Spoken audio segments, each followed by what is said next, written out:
we heard from John Mara, Giants co-owner, yesterday, his brief conversation with Mike Garafolo of NFL Media, that they wanted to twist some arms at the lawn party on Monday night. They wanted to do another vote, which implied that they had done an informal vote on Monday and they didn't have 24. They got 24. They got 29. 29-3 was the final vote. There will be a new kickoff. 49ers, Raiders, and Packers all said no. And I'm surprised that stuck, because what they usually do in situations like that, because they want to create the outward impression of everybody's on the same page, they do the 29-3 vote, and then they do a 32-0 vote. Right. Just so they can say, we unanimously, please, we'd like to tell the world, we unanimously approve this. They didn't. 3 teams said no, and that's important, Chris, because this is just a one-year thing. So if 3 becomes 9 next year, if there's 6 teams that didn't like it, assuming that the Raiders, 49ers, and Packers don't fall in love with it over the course of the next year, all it takes is 6 now to say, I didn't really like that. Didn't really like how that was. We don't want to do it next year. So it could just be a one-year thing, this revolutionary change to the kickoff. Yeah, it is. It's revolutionary. You know, you don't see the NFL make drastic changes like this to any certain play to this capacity like we're seeing right now. You kind of alluded to that last week. It's big time. It really is. And I think it's necessary, like we've talked about. You know, it's a waste of time watching the whole function of the kickoff and all of that, right? We talked yesterday, and we heard the comment, I think, from John Mara, 13 kickoffs in the Super Bowl. We just sat there and watched it. The DJ played music. That was cool for a second, and we got all ready for nothing, right? So good. And again, it's a part of the DNA of football. I'm happy about that. I'm shocked that there's 3 teams that are voting against it, really. I want to know why they're voting against it, really, because the only thing I could think of that would be the negative part, and I've heard this from some of the special teams coaches. I heard it at the Combine from a few guys too, where they're bitter about the whole process a little bit. They're just a little bit like, well, why are we changing this? This is football, all of that type of stuff, right? But I mean, again, I think where we're headed as a league, all of that, I think it's the best possible solution we got right now to keep the play in the game, keep it exciting, and be interested and intrigued by it. Well, remember last year when they made the latest change that made the kick return a dead play? Yeah. That was the fair catch opportunity between the goal line and the 25 that gives the receiving team the ball at the 25.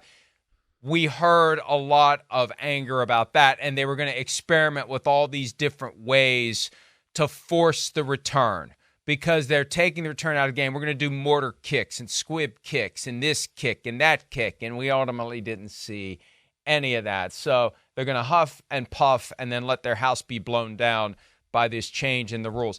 I had heard just this scattered idea that there were special teams coordinators that didn't like it. And maybe it was some political thing. I didn't get invited to the committee meeting. Who knows? You know, people get motivated by the dumbest stuff at times. Like, I'm not part of crafting this, so I don't like it. Why don't you like it? Because they didn't ask me. Right. They didn't ask me to come to the meeting and give my 2 cents. And I've been doing this longer than anybody, so I don't like it. I choose not to like it. I can see that, right. It will result in more returns. That's a given. But you can't reconcile that with player safety. Again, if you don't want extra concussions, they're talking about, we got 1,900 new plays now because instead of 1,900 touchbacks, there'll be 1,900 returns. That's fine, but there will be collisions within those returns. There will be more injuries in this play now.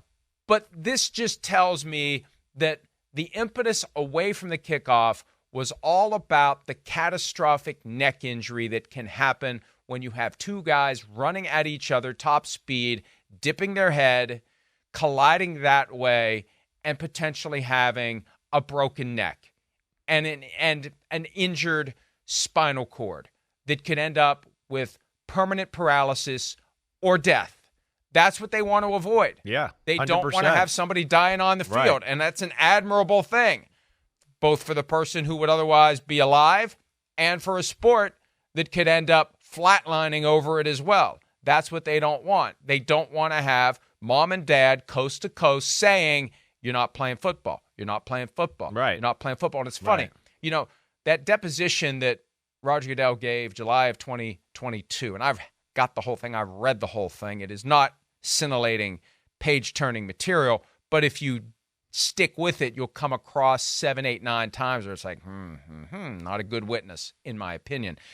He was pressed on this idea back in the 2011-12 timeframe that they were concerned about the supply of NFL players drying up because parents won't let their kids play football.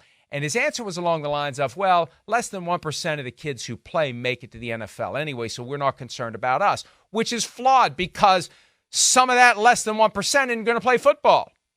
You're going to have kids who otherwise would have been great at football never allowed to set foot on the field. So they're going to become basketball players or soccer players or some other sport where they're going to flourish and develop high-level skills that otherwise would have been transferred to the NFL. So they do need to be concerned about it. Of course they do. have right. a catastrophic collision that gives someone a broken neck and permanent paralysis or death.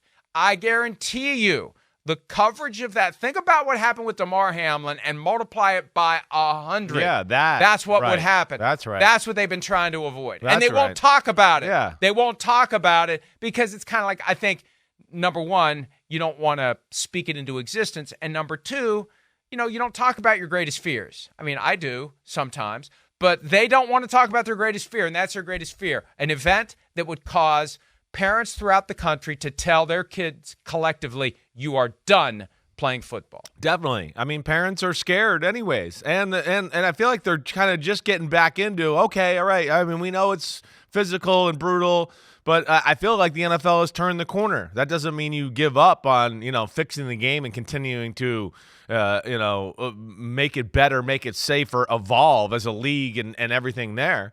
Right, I'm with you, and again, I think you're right. The Damar Hamlin thing, the Tua injury with the head hitting the turf 2 years ago on a Thursday night football game, right? Those were things that shook parents everywhere. I have a week or two every year where game gets brutal and it's like that, and I got parents that text me like, wow, should that be allowed? Blah, blah, blah. People are looking for that. This is one of the easiest ways to fix the game without totally changing the game, right? I mean, I know it's going to be hard to stop middle linebackers and running backs lowering their head down in the middle of the pile there between the tackles.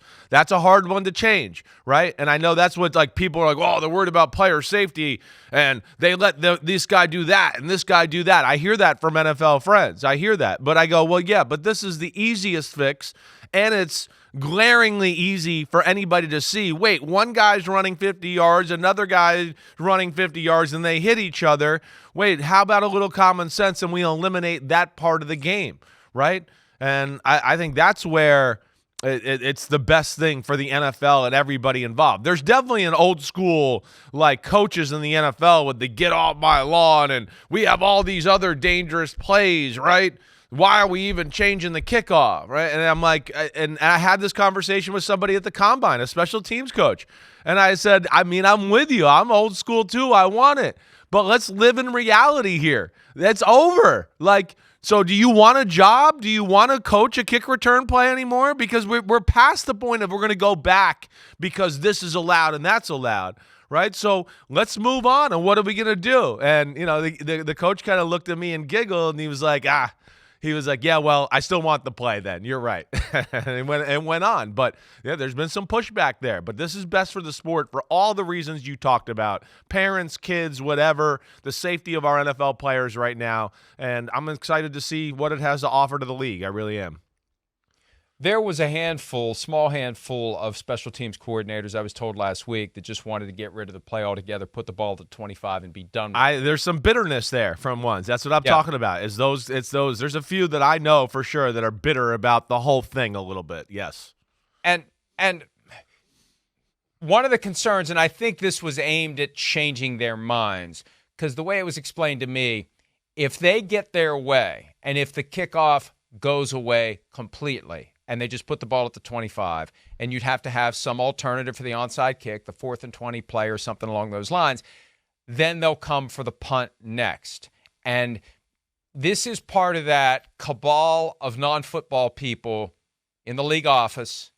They know who they are, and we know who they are, who tinker with the rules, and they allow their agenda, whether it's PR or health and safety or legal, to come together and affect the game. Yeah. And the thinking is if they successfully get the kickoff return out of the game altogether, the next thing they're going to do is focus on the punt return. And there's been noise in the past 3 or 4 years about the punt return also being dangerous because you get higher speed collisions, not the same as kickoff because the gunner is running down the field and he's impeded by 1 or 2 guys, but the skilled gunners know how to get around and get ahead of steam, and they're going straight at the punt returner, and the punt returner's coming their way. It's not the same, right? But they still see that as the next. Yeah, the most dangerous play is the old kickoff return. The next most dangerous play is the punt return. So kick return goes.